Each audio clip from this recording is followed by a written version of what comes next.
Hey everybody, it's your girl Bondy Blue and I am back for another 90 Day Fiancé. Before the 90 days review, before I get into it, please don't forget to support your girl's channel. Alright, become a member, click the join button next to the subscribe button, check down below for my Patreon accounts, and you can also give to your girl's Cash App and my PayPal all down below in the description box. I appreciate everybody who supports my channel. It is much needed and appreciated. Thank you.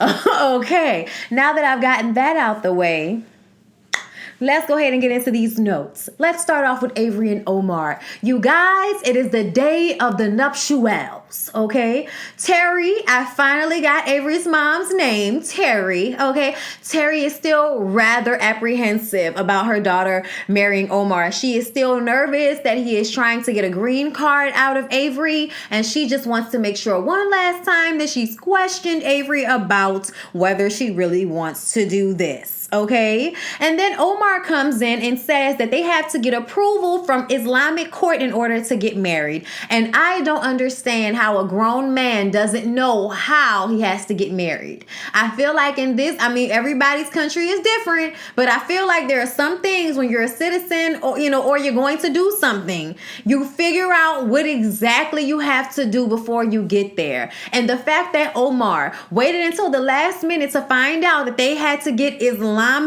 court approval makes me feel like I would not want to give my daughter to this dude either. Like, oh my God, you were supposed to get all of this together. You didn't get a venue. You didn't get the sheikh. I think that's what you call them, okay? You didn't do anything that y'all needed to do in preparation for this wedding so that she would be able to get married with her mother there. You didn't tell her about how any of this would go. You didn't do any research. It makes me mad at this point. And the fact that Avery is always excusing every little thing that he does just so that she can rebel against her mom, it's exhausting because you know that she's putting herself in a situation so she can be the wife to a man that she can't depend on. And I think that's what worries mom the most, okay? I'm actually starting to, cut mom a break here because at the end of the day, this is her 19-year-old kid, who has just decided to move to the other side of the world that is in war, okay? That is marrying somebody whose country is in war for real, like there on the land, in the neighborhood, around the corner. So Terry, being the good mom that she is regardless, even though I feel like something must have happened, I just feel like there's no way this little girl could be busting out the seams the way she is if everything has been like peachy keen this entire time, as far as childhood is concerned, but I'm gonna let it go, okay? But Terry does jump into action, how she's done this entire time so she can make sure that this happens for her daughter. So I do feel like I want to give her points this episode because no matter what, she still has been down to make her daughter's dream come true, which is to get married to this man, okay? So she's still being supportive even though she's letting it be known that she's not happy about it. And I can't say that I would have been much different. Like, girl, I probably would have been worse, okay? So they're mad because Omar took no initiative to get this done. Okay, I would have been mad too, like I said, in the taxi on the way there going off about it. So they go and get the approval. Okay, of course, they're trying to rush the man, and it took all of 10 minutes? But they go back to the hotel after being in all of this traffic to put on this beautiful wedding dress, okay? He really did pick out a nice dress. The dress is beautiful, okay? And then they get to the mosque. Of course, everybody has to cover up, and they actually had to put like this wool cape over her wedding dress. And I was like, oh my God, why? She's already covered from head to toe. Why does she need to look like she's about to traipse into the woods to do a ritual? Like, what is happening here? And then because she doesn't speak the language, there had to be a representative. So the sheikh had to do the ceremony with Omar while she was just sitting there on the side with her mother. Oh yes, and her mom couldn't be a real witness because she was just a woman. And two women equal one man. So they would have needed to have one other woman, or they would have had to have had a man there as a witness. And I just kind of feel like, oh my God. Oh my God, I couldn't do it. I could not do it. And then once they discuss the cost and they agree on that, the mom says, I feel like I just sold you. And the sheik is looking at her, like she being disrespectful. But I totally understand. She needed to be able to rebel a little bit against this because it's all very, very extreme for an American white woman. I mean, for an American woman, period, but definitely for an American white woman. So after the ceremony, they are married without much pomp and circumstance. They go to eat, and Avery tells Terry that she's going to live in Syria in July before they can find out if they get the residency. She's going to apply for it when she goes back to America, and then she's going to be going to Syria so that she can be with him. And the mom is not happy about that. She's like, the country is crazy. I can't do this. I'm leaving. And then she leaves to go and get on a plane. And of course, Omar and Avery run behind her. Where are you going? Come back, like, oh Lord, you ain't safe in these streets. Come back, Sarah, come back. I totally understand how she feels, but I also feel like at this point, you have done all you can do. You're going to have one more chance when she comes back home to file the paperwork to get him residency to America. So you're going to have one more chance to be like, you sure you don't want to just wait? Okay, you sure you want to go live in Syria? I be pulling up news clippings every day. Look what just happened. 10 people killed in a bus bombing. Look at this. This happened yesterday. This is around the corner from his apartment. Like I would look. You got one more chance, mama, but just let her have it right now. Mama was so upset. And I honestly felt bad for her because I feel like my mom will probably feel the same way. And if it was my kid, I would be just as scared and just as worried. We all know that anything can happen anywhere, but most definitely anything could happen in Syria right now. So yeah. We get you, Miss Terry. So y'all, moving on to Darcy and Tom. Tom is annoyed and he can't take it no more with Darcy and Stacy and all of their little tit for tat that they've been doing like 2 5-year-old girls. Okay, he is upset. Y'all have ruined this trip that he ain't even want to go on. Darcy tries to put it all on Stacy, but Tom does not let her get away with that at all. He was like, no, I think it's the both of y'all. I think y'all are doing it to one another and it's not a competition. Tom tells her that she was being childish and she says that she's sorry about it because of course she doesn't want to upset him. I don't want to make you feel like you're not having a good time. Oh my God, I feel so bad about it, but I can't help myself from acting like a teenager. Oh my God. I'm over Darcy. Darcy and Stacy meet up to talk, and Darcy explains to Stacy how Tom feels about their bickering and their back and forth. And Stacy says maybe he's using that as an excuse because he just isn't really that into Darcy. And yes, this might be a real thing to say, but it did seem mean, and it does seem like the passive aggressive way that Stacy goes after Darcy. Like she gaslights her and acts as if she hasn't said or done anything that's mean. But Darcy does the same thing. They are both rather obnoxious. Stacy says that she's always picking guys who blame her for whatever, their reasoning behind not wanting to be with her. They always dump it on Darcy like it's all on her. And she just doesn't want her to make the same mistake she made that she did with Jesse. She says, why don't you just take my advice sometimes? And Darcy is like, I mean, your relationship is cool and everything, but your relationship isn't that great. You still engaged after 3 years. And she was like, well, maybe you're supposed to take it a little bit slower, Darcy. And she's like, what are you talking about? You got engaged after the first time that you met him. And she was like, yeah, and we still engaged without any breakups to makeups or nothing. And let me just say this. Stacy man don't say a lot, but he looks like a child, okay? When he was on a bus with them, he looked like a child compared to Stacy, Darcy, and Tom. But either way, they go on a drive and it's, a bumpy ride and Tom gets a little car sick. They couldn't open the windows. So they ended up having to pull over to the side of the road so he can throw up. It was a lot. After they throw up, they head to a flea market so they can do some shopping. And Tom was not at all impressed. He was actually bored. He says if Darcy wants the D, she needs to spend a little bit more alone time with him. Darcy believes that, there have been some romantic moments. They go and sit down and have dinner. And she's like, I think there've been some romantic moments between us.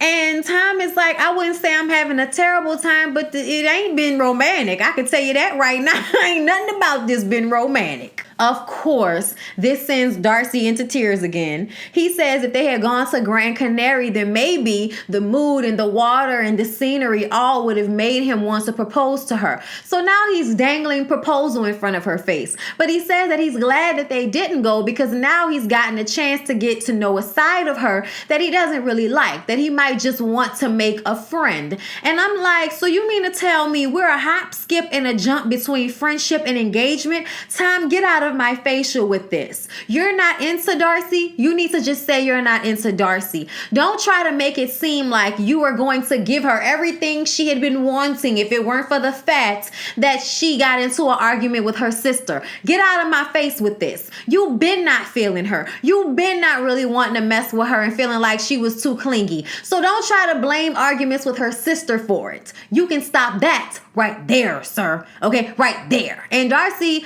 being the, I'm sorry to say it, but weak woman that she is, she gonna let him get in her head and make her feel bad about this. Granted, she needs to grow up, okay? She needs to go to therapy. But he was never going to be what she needed or expected of him because he is not that person, period. Tim and Yennefer, okay? Tim and Yennefer go to visit her father so that they can get her father's approval. Her father owns this farm and they have to take this long car ride there. And then once they get, to the land, they have to walk all through the land to get there. And it's a bit of a walk. And of course, along the way, we couldn't have any type of strenuous situation without Yennefer calling Tim, aka Jimmy Neutron, a pussy. Okay, I was like, you're just not gonna stop talking down to him, are you? Okay, so y'all, Jennifer is an only child. Couldn't have guessed it. Her dad wants to see if Tim is able to do some of the farm work.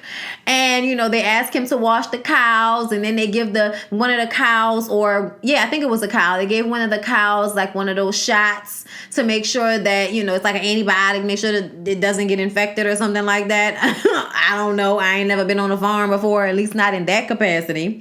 And then, they ask him, does he want to cut off the cow's balls? And he's like, no, but I'll watch. And they were like, he's not doing good at this type of work, but, it's okay. He's trying. He's not a fast learner, all of this here. And I'm like, Jimmy Neutron is rich already. He doesn't have to do this. That's the point. I don't have to do this manual labor because I am rich. The fact that he even cares enough to put forth effort means y'all need to leave him alone and be happy that he even came to do this, okay? Jennifer talks to her dad about him. And her dad don't really know, you know what I'm saying? He seems okay. He seems cool. He don't know. But he just wants to make sure that his daughter doesn't make the same mistake she made last time. Be cautious. Make sure that you really love this guy before you marry him, because you don't want to be in the same situation that you were in last time, okay? Jennifer feels like Tim online is different from Tim in person, and she's just ready, for him to dominate her. Like, she's ready for him to give her the D, all right? And Tim calls his partner on FaceTime and says that he still hasn't made a move. And y'all know what the partner gonna say. Bruh, make the move already. The same thing we've been screaming through the screen for the past 3-4 weeks, okay?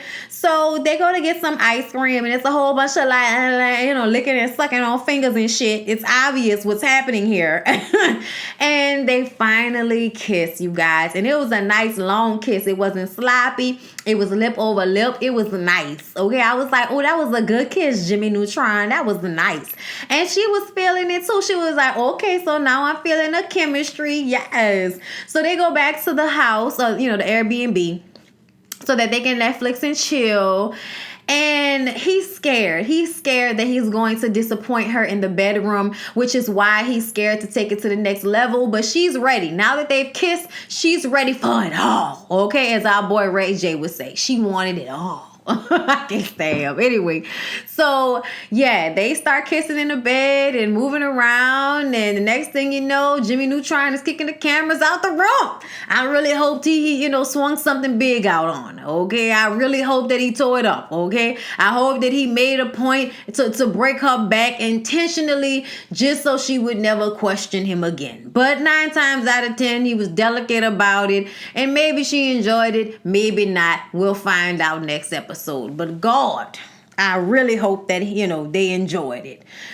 Ziad and Rebecca Rebecca's time with Zied is coming to an end, and she still hasn't told him that she's married. And like, she still hasn't mentioned that, even though she told him she had a lesbian relationship in the past. Obviously, that was some information she could have kept to herself, but she really could have said something about still being married, but I guess she was trying to test the waters with that one. Rebecca gets a call from her homegirl saying she finally got the international background check on Zied, and she can't find a job history on him at all. Can y'all believe that? 26-year-old man has never had a job on paper. And I feel like it's because Zied is a gangster. Zied is doing some illegal shit. That's what's going on around here. When she sits down to talk to him about it, he says that his boss pays him under the table. And she like, I mean, you gonna be able to do stuff when you get to America so that you can help with the household? And he was like, yeah, you don't have to worry about that. I can work at a restaurant. I can work at a cafe. Yeah, don't worry. And it's like, them people make no money.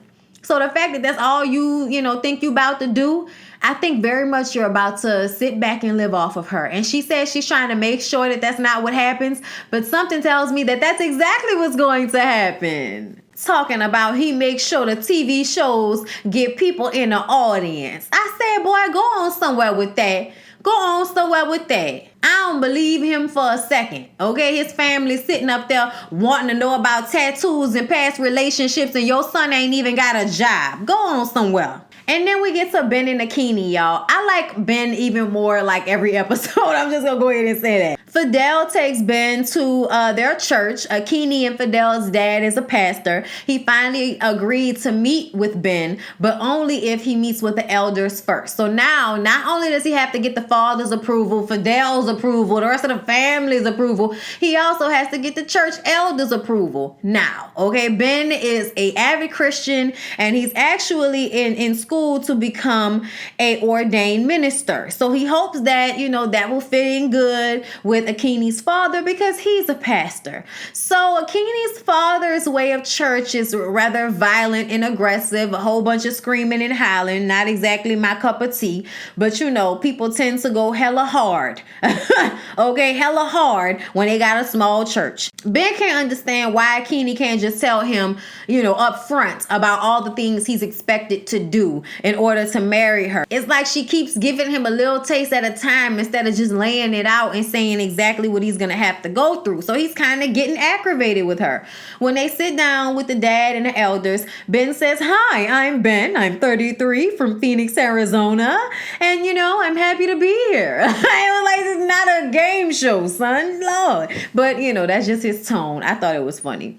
So they asked why. Why did he come all the way to Nigeria for a woman? Why? Or is it Kenya? I think it's Kenya. They asked why Ben didn't pick a beautiful American woman, and he says that God sent Akini to him, okay? God put her in his path, and he feels like if you follow the Lord's instruction, you're doing what you're supposed to be doing. They asked if he's been married before. He says that yes, he had been married before. He's actually tired of explaining it to everybody. He's had to say it over and over again about his ex, giving him trust issues and then not wanting to work on the marriage, and then the marriage had to end. It's kind of painful, and they keep asking him to talk about it, okay? But after he finished explaining his intentions to be with Akini and his past and all of that, the elders say that he has their approval, but he has to pay the bride price, which is expensive jewelry. That's what they found in the Bible. So that's what they gonna ask of him. Akini says that he should go broke to procure the necklace. He should do whatever he has to do to get the necklace. I said, Akini, that don't make no damn sense. So you gonna make sure that your man go broke so that you can go home with him and then y'all not have nothing. Is that what I'm supposed to believe? Girl, if you don't get out of my face with this, like get out of my facial with this, girl. Like I don't, it's not that I don't like Akini, but I think Akini is immature. I think Akini is a selfish, immature child. And I think Ben needs to find him a woman who's an adult who he doesn't have to go through all of this for. Because this is a lot. This is a lot. So y'all, Caesar, okay? Caesar is still hoping that he would be able to talk and make up with Maria. But she's not answering, of course. So he has to go out on the beach where everybody's walking and have a romantic dinner for one. And one of the couples he's met while he's there asks if Maria has gotten there, and he has to explain that no, she never showed up and she broke up with him. He's upset, okay? And then he's eating his feelings and his disappointment and his failure. And then he goes and stands out on the beach, and then he realizes that she knew that that ticket was canceled days prior, which is why she wasn't answering any of his texts or phone calls for the 3 days before the trip. And I'm like, so why are you still trying to get her back? Why is he still trying to get her back? This girl is a job. Like, this is a job for her. You are a job. You are a trick. Why won't you get that through your thick ass head, Caesar? This has to be an acting situation. And if you are an actor, you are not about to get my nerves upset with this foolishness here. Okay? Because this makes no sense to me. This girl has just proved to you she don't care about you. She only wanted you for your money. She played you dust. And now you have decided that even though you're upset with her, you're going to try and get her back. Moving on, Angela and Michael, okay?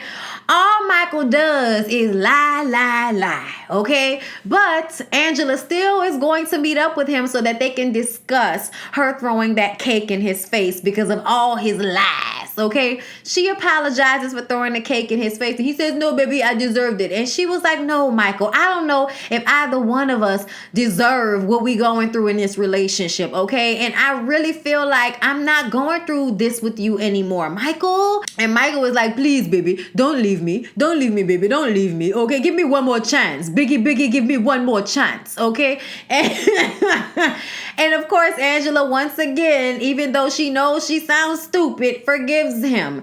And they go to see his mom. All right. They go and sit on the porch with his mom and her beautiful skin. And the mom is just kind of like, so what are your intentions with my son? And she asking about, us having kids. Apparently, it's so important to Michael to have a child of his own. And I said, then why are you engaged to and sticking your thing all in a 50-something-year-old woman? Why? His mama even knows. She was laughing. She was like, I know it's going to be hard for her to have a child. And of course, Angela and Michael tried to explain, insemination and things of that nature. But the mama was like, if you can't make it happen, you got to release my son so he can go out there and have a child of his own, his own loins or whatever. And she's like, oh, no, mama. No, mama, no. I'm not doing that, mama. No, I'm not. I'm not okay with that. And I feel like, is that not the same thing as putting the baby in your daughter? Is that not the, I mean, he don't have to have sex with her. Y'all can get a surrogate. Y'all can get somebody to give y'all the eggs in the womb. Like, y'all can definitely get this, if y'all really wanted to, but I honestly don't feel like y'all need to do any of that with one another because y'all are both crazy as hell. He need to find him a woman that is in his country, okay? Somebody that's going to make him be responsible, not somebody that's going to take care of him like his mama can't. I just cannot, okay? I cannot with Michael and Angela. It's fake. It's not a real relationship. Angela wants to be a reality TV star. Like I said, I done seen too many pictures of you on Maury and Jerry Springer, bitch. I don't care about you and Michael. I don't think it's real. I think it's stupid. And yeah, I think you're just playing yourself for a fool. Just like that, okay? But anyway, y'all, that's 90 Day Fiancé before the 90 days. I hope y'all enjoyed the review. Please don't forget to like, comment, and subscribe to my channel. I love y'all so much, and I'll see y'all in the next one.